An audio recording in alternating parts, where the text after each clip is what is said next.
현대차그룹이 지난해 판매량 기준 세계 3위를 기록했습니다. 2010년 5위권에 든 이후 12년 만이라고 하는데요. 업계에 또 어떤 긍정적인 뉴스가 있는지 하나하나 알아보겠습니다. 현대차가 미국과 유럽에서 각각 역대 최대 수준인 10% 안팎의 점유율을 기록했습니다. 이는 SUV와 또 고급 브랜드인 제네시스의 판매가 늘었고 또 전기차 종류도 다양해지면서 국내외 시장에서 좋은 반응을 얻고 있기 때문인데요. 하지만 현대차 올해 상황은 만만치 않을 것이란 분석이 나오고 있습니다.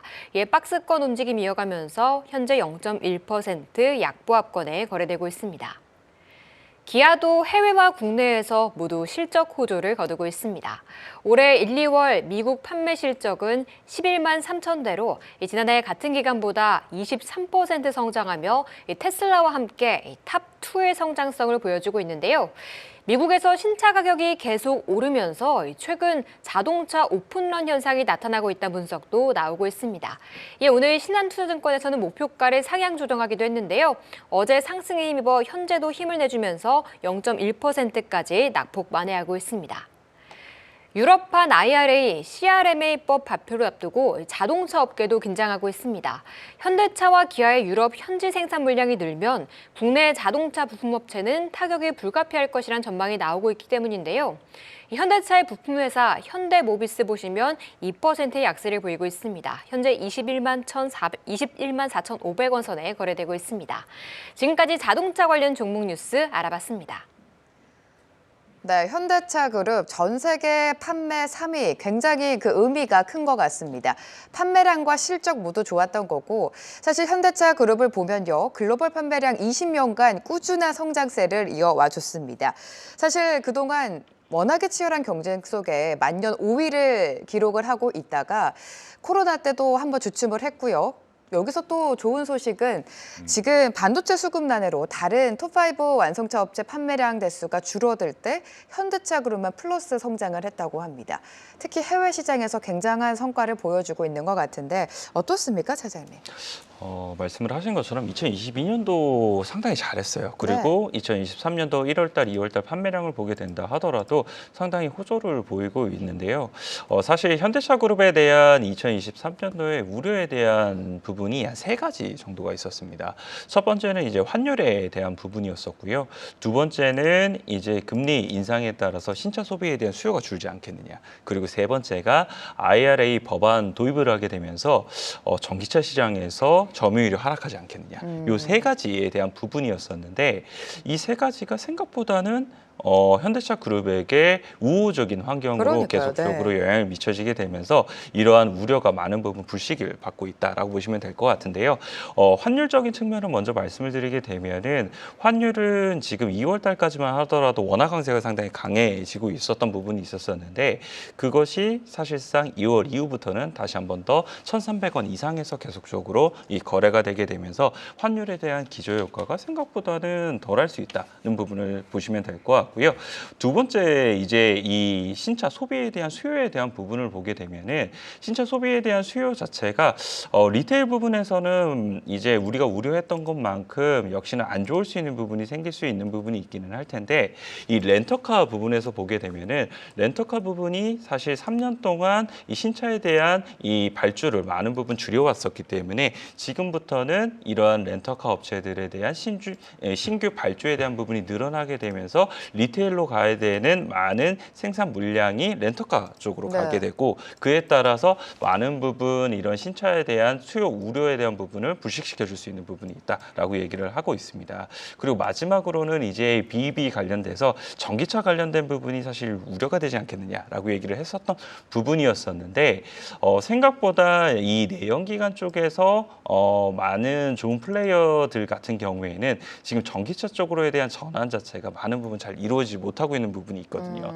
그에 비해서 현대차 그룹 같은 경우에는 생각보다는 전기차로에 대한 전환이 많은 부분 비교적 잘 이루어지고 있고 그에 따라서 사실상 점유율이라든지 이런 부분도 역시나 다시 한 번 더 2023년도부터 다시 늘어나고 있다는 점. 이런 점을 생각을 해봤을 때 결국은 2023년도에 대한 현대차 그리고 기아차 관련돼서 실적에 대한 부분이 더욱더 좋아질 수 있는 부분이 생기고 있다라고 보시면 될 것 같고요. 증권가에서도 보게 되면은 되면은 이 현대차 그리고 기아차 관련돼서 실적에 대한 상향이 이제 더욱더 많은 부분이 일어나고 있는데 이 보시게 되면 현대차 같은 경우에는 한 10% 정도가 일어나고 있고요. 기아차 같은 경우에도 한 9% 정도의 이 실적 상향 조정이 일어나고 있는 만큼 이런 부분이 결국은 현기차 관련돼서 자동차에 대한 판매량이라든지 이런 부분이 더욱더 많이 늘어날 수 있지 않겠느냐 이런 기대감으로 이어지고 있다 이렇게 보시면 될 것 같습니다. 네, 점유율도 언급을 해주셨는데 현대차 같은 경우에는요. 지난해 미국 시장 점유율 처음으로 10%를 넘었고요. 유럽에서도 역대 최고 점유율을 기록을 하고 있습니다. 2월 수출입 동향을 보면 반도체 수출 같은 경우에는 40% 넘게 감소를 했지만 지금 자동차 같은 경우에는 47%나 증가세를 보여주고 있거든요. 현대차에 대한 우호적인 환경이 계속해서 이어지고 있는데 가장 중요한 건 주가 흐름 아니겠습니까, 대표님? 네. 그렇죠. 뭐 주가 흐름이라는 게 긍정적인 내용들이 나와야만이 이제 주가가 올라갈 수 있기 때문에 이어서 좀 말씀을 드리면 이 전기차에 대한 성장성 이 부분이 이제 주목이 된다고 기존에 좀 말씀을 드렸는데 특히 이제 기아 같은 경우는 주가 흐름이 상당히 좋습니다. 그래서 이 기아 같은 경우에 대형 SUV EV9의 디자인을 공개를 했고요. 그래서 전기차 전용 플랫폼 eGMP를 적용해서 내놓은 두 번째 전기차를 31일에 돌아오는 31일에 2023년 서울 모빌리티 쇼에서 공개할 예정이라고 합니다. 이런 이슈로 인해서 상당히 긍정적인 포인트를 가지고 있다라고 말씀을 드리고요. 아무래도 이제 요즘에 뭐 금융 쪽도 힘들고 금융 시스템적인 측면도 좀 부각이 되고 있는데 기업의 신용 등급이 상당히 중요한 것 같아요. 그래서 기아의 신용 등급도 긍정적에서 AA 플러스 안정적으로 상향 조정이 됐다는 거, 이 부분도 이제 주목해 볼 필요가 있을 것 같습니다. 그리고 또 현대차 그룹을 우리가 좀 주목하는 이유가 뭐냐 하면은 사실 우리가 투자를 할 때는 이 자금의 흐름을 계속해서 파악을 하자라고 강조를 좀 드리고 있는데 현대차 그룹이 2025년까지 63조 원 규모의 이 국내차를 진행하겠다라고 얘기를 하고 있거든요. 그 중에서 가장 많이 투자가 되고 있는 것은 뭐냐 하면은 제품 라인업 최적화를 위한 내연기관의 사업이라든가 그리고 뭐 두 번째 전동화입니다. 그래서 전기차 전용 공장 신설이라든가 차세대 수소 모빌리티 개발 이런 쪽에 한 16조 정도 투자를 하고 그밖에 미래 산업에 투자해서 63조까지 투자를 한다는 거거든요. 그렇기 때문에 현대차 그룹의 새로운 어떤 성장 모멘텀이 이 투자를 통해서 나오지 않을까 개인적으로 생각하고 있습니다. 그렇기 때문에 현대차, 기아 이렇게 있지만은 그 이외에도 관련된 종목들 많이 있습니다. 그런 종목들 관심권에 놓고 보시면 좋겠다 이렇게 말씀드리겠습니다. 네, 또 어제 신차 EV9 디자인을 공개를 했습니다. 기아 같은 경우에도 신차 출시에 대한 기대감이 계속해서 부각이 되고 있고요. 현대차와 기아, 긍정적인 호재가 많이 나오는 상황 속에서 주가가 잘 흘러갈 수 있을지 지켜보셔야 될 것 같습니다. 자, 이렇게 전반적으로 완성차 업체, 자동차 업종에 대한 투자 포인트가 좀 긍정적으로 변해가고 있는데 두 분께서는 어떤 종목을 가지고 오셨는지 만나보도록 하겠습니다. 송태현 차장님, 에코플라스틱을 가지고 오셨습니다. 현대 기아차 부품을 공급하는 회사고 결국에 전기차 시장이 계속해서 커질수록 이 전기차 부품 매출도 당연히 커질 수밖에 없잖아요. 수혜 포인트 들어볼게요. 네, 에코플라스틱 같은 경우에는 이 전기차 시대가 본격화되게 되면 더욱더 차량 경량화에 대한 부분이 초점이 맞춰진다라는 곳에 이제 포커스가 맞춰진다라고 보시면 될 것 같아요. 이 에코플라스틱이 하는 일이 뭐냐면은 이 플라스틱 사출 성형을 통해서 이제 범퍼라든지 아니면 콘솔이라든지 이 자동차 부품을 현기차 쪽으로 납품을 하고 있는 업체이다라고 좀 보시면 될 것 같은데요. 이 범퍼 같은 경우에는 이 현대차 그룹 내에서 50%가 넘는 점유율을 가지고 있기 때문에 관련돼서 1위의 업체이다라고 보시면 될 것 같고요. 그 외에도 이제 이 콘솔이라든지 아니면 휠 커버 같은 경우에도 높은 이제 이 MS를 가지고 있기 때문에 이런 부분에서 현기차가 판매량이 많아지면 많아질수록 더욱더 에코플라스틱이 이 실적에 대한 부분이 더욱더 좋아질 수 있다라고 좀 보시면 될 것 같고요. 이 전기차 관련된 부품들 같은 경우에는 내연기관보다는 그래도 마진폭이 조금 더 좋잖아요. 그런 그럼요. 부분이 네. 이미 어느 정도 사실상 에코플라스틱에 대한 실적으로서도 잘 나타나고 있다라고 좀 보시면 될 것 같습니다. 이 에코플라스틱에 대한 2022년도의 실적을 보게 되면은 이 매출액이 한 1.8조 정도 나오게 되면서 20% 정도 증가를 하게 됐고요.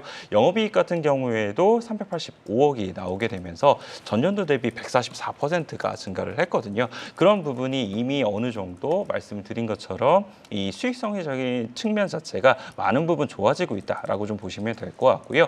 2023년도 1월 6일 날 보게 되면은 이 미국 조지아주 동부 블록 카운티에 2,500억 원 관련돼서 이 공장을 투자하겠다라는 이런 증설 공시도 나왔던 부분이 있었습니다. 그래서 미국에서 이제 현대차 그룹이 더욱더 생산이라든지 이런 부분을 확대해 갈 텐데 그런 부분에 있어서 에코플라스틱이 같이 발을 맞춰가게 그러네요. 된다라고 좀 보시면 될 것 같고요. 얼마 전 이제 실적 발표를 하게 되면서 주가가 한번 강하게 올라갔던 부분이 있었었는데 그 이후에도 보게 되면은 사실상 주가가 밑으로 하락이 되지 않는 부분이 있거든요. 계속 레벨대를 유지를 해준다는 것은 어느 정도 매물 소화가 된 이후에는 다시 한 번 더 상승이 나올 가능성이 상당히 있어 보인다라고 말씀을 드릴 수 있을 것 같습니다. 그래서 이번 주 어느 정도 이 시장 자체의 변동성이라든지 이런 부분이 안정화가 된 이후에서는 에코플라스틱도 충분히 다시 한 번 더 관심을 가져보면서 접근을 해보면 좋지 않을까 이렇게 말씀드리도록 하겠습니다. 네, 내연 기관보다는 아무래도 전기차 부품 마진이 더 높기 때문에 결국에 호실적을 견인하고 있는 것 같습니다. 특히 전기차 시장 안에서 현대차와 기아의 판매량이 증가하면 증가할수록 에코플라스틱도 좀 수혜를 받을 것이다라는 진단 말씀 들어봤고요. 대표님의 종목 들어가 보도록 하겠습니다. 화신 가지고 오셨습니다. 최근에 또 움직임을 보여줬던 종목이고 네. 결국에 또 전기차인 것 같습니다. 화신도 전기차 부품 공장을 신설했다라는 소식과 함께 최근에 급등이 나왔었고 4분기 실적도 좋았던 것 같아요, 대표님. 네네. 아무래도 지금 자동차 섹터를 본다 하더라도 내연기관은 아니죠. 내연기관차는 그쵸, 네. 아니고 이 전기차 쪽에 우리가 투자 포인트를 찾을 수밖에 없는데 이 배터리 케이스 수주에 관련된 기업으로서 화신에 주목한다라고 말씀드리겠습니다. 기존에 말씀드린 것처럼 이 배터리팩 케이스의 수주에 따른 신규 공장의 설립 계획도 기존에 이제 공시가 되어 있습니다. 그래서 현대 기아를 고객사로 좀 두고 있는 그런 상황이고 추후에도 생산 능력이 증가함에 따라서 매출 증대가 또 예상이 되고 있습니다. 더불어서 진출한 미국과 인도의 경우에 전기차 생산이 가장 가파르게 증가할 수 있는 지역으로 우리가 볼 수가 있거든요. 여기에도 해당 기업이 이 동사가 더 진출함에 따라서 매출 성장성이 좀 나올 수 있다라고 좀 보겠습니다. 특히 이제 그 미국 쪽의 OEM들의 경우에는 2025년도부터 전기차 양산이 본격화가 되면서 향후에 제가 말씀드렸던 BPC 배터리 팩 케이스에 대한 수주 공시가 굉장히 많이 나올 수 있다는 것을 다시 한번 더 강조드리겠습니다.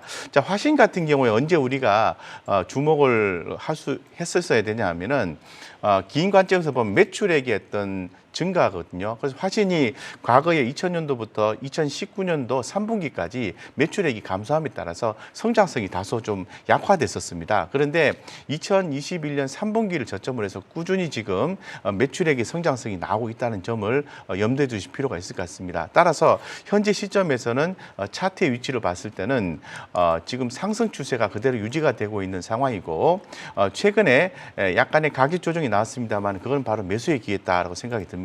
오늘 같은 경우 1.4 정도 주가가 좀 눌러주고 있는데 이럴 때가 분할 매수해서 들어가기에 좋은 기회지 않겠는가 이렇게 개인적으로 생각을 하고 있습니다. 어쨌건 자동차 섹터 관련주로서 많이 있습니다만은 화신의 네. 저평가 매력 부각 이런 부분도 고려하시면서 투자하시면 좋겠다 이렇게 말씀드리겠습니다. 네, 자동차는 결국에 전기차 시장 싸움인 것 같습니다. 오늘 두 분의 종목 에코플라스틱과 화신이었고요. 참고해 보시면 좋을 것 같습니다.